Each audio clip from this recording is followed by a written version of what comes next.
question dans la paracha de cette semaine que Yaakov Avinu, il s'en va pour se marier. Et la Torah nous dit qu'il s'est entouré des pierres. Et la question qui se pose, il s'est entouré des pierres autour de la tête. S'il a peur des animaux, pourquoi il ne s'entoure pas autour de tout son corps? Pourquoi juste autour de la tête? Une autre chose, nous voyons que Yaakov Avinu, il va se marier. Et la Torah, il dit quelle est la première des choses qu'il fait? C'est Vayivga bamakom. Normalement, tu vas te marier et tu es déjà en retard, tu es déjà âgé, alors il faut apprendre les coutumes du pays où tu t'en vas, descendre de niveau. La première des choses que Yaakov Avinu il prie. Vayivga bamakom, ça veut dire que quand on veut se marier et quand on veut avoir le bonheur d'un mariage, la prière joue un rôle important. Mais la réponse à la question, qu'est-ce que Yaakov Avinu, il s'est entouré des pierres, c'est quoi le plus grand ennemi dans notre vie? Ce n'est pas la méchanceté, c'est la fatigue. Combien des fois arrive que... Comment est-ce possible que des couples qui ont tellement bien démarré leur vie, et là, ils se retrouvent avec plein de problèmes, avec plein de conflits. C'est parce que un du couple, il retourne le soir fatigué, épuisé, et il n'a pas la tête à rien du tout, et l'autre se sent blessé, qu'on l'a oublié. Et c'est comme ça que les conflits commencent. Dans la vie, ce qui arrive, c'est que l'énergie nous prend la tête et on n'a plus la tête pour rien d'autre. Et c'est pareil aussi pour l'éducation des enfants. On rentre à la maison, on est fatigué, on est épuisé, on n'a pas la tête pour les enfants. Et à un certain moment, on réalise qu'ils ont grandi et qu'on n'était même pas mêlés dans leur vie. On raconte qu'en Ukraine, quand il y avait la Deuxième Guerre mondiale, il y avait une dame qui a perdu son mari dans la guerre et elle était en train de courir pour sa vie avec son bébé.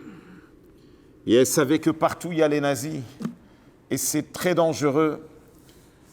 Alors elle a mis 2 sacs. Dans un sac, elle a mis le bébé avec des objets. Dans un autre sac, elle a mis du manger. Et c'est comme ça qu'elle rentre dans le train. Et elle passe d'une station à une autre station et elle remarque, on la regarde et elle a peur que peut-être ils vont l'attraper avec le bébé. Alors elle décide qu'elle va descendre du train et elle commence à mettre du manger dans le sachet où il y a le bébé et elle décide qu'elle va prendre juste un sachet. Et quand le train s'est arrêté, elle se sauve et elle prend juste un sachet. Et elle court, et quand elle court, elle réalise que le cours, il est trop léger. Et là, elle décide de s'arrêter, et elle voit qu'elle a laissé le sachet avec le bébé, elle a laissé dans le train.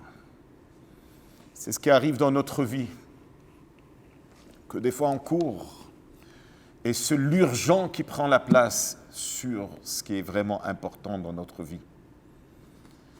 Alors, Yaakov Avinu, il a décidé, s'il y a quelque chose dans notre vie qu'il faut protéger, c'est la tête. Même quand on travaille et même quand on a des soucis. Le rabbi, il explique sur le passouk qui est Gia kapecha kitochel ashrecha vetovlach. Quand tu travailles, tu impliques tes mains. Laisse la tête tranquille. La tête, garde-la pour les cours de Torah. Qu'elle soit... Il ne faut pas qu'elle soit perdue. Seulement si c'est tes mains qui sont occupées dans le travail. Là, ashrecha vetovlach. Ashrecha ba'olam hazeh vetovlach la'olam haba. Tu vas être heureux dans ce monde. Et ça va te faire du bien pour le monde futur. Ce Shabbat est un Shabbat exceptionnel. C'est le Shabbat qu'un Khatan est monté à la Torah en 1927. Ce Shabbat avant son mariage. Et dans cette paracha, on donne toute une allusion à toute la vie de ce Khatan. Ce Khatan qui est monté à la Torah, c'était le Rabbi, où il s'est marié à Varsovie. Je parle de 1929. Et il a démarré comme Yaakov Avinu qui a démarré seul. Mais Yaakov Avinu, à la fin de la paracha, il a réussi, il a construit Am Israël. Et c'est pareil, on a vu chez le Rabbi, que le Rabbi a démarré seul, mais maintenant il a plus que 5000 shluchim. Et que le grand message du Rabbi, c'est le slogan, c'est la bracha que Hachem il a donnée à Yaakov Avinu. Ne t'arrête jamais, ou faratzta yama vakedma tzafona vanegba. Fonce. Et c'est comme ça qu'on va mériter, Be'ezrat Hashem, l'arrivée de Mashiach Tzidkenu Bekarov Mamash. Shabbat Shalom.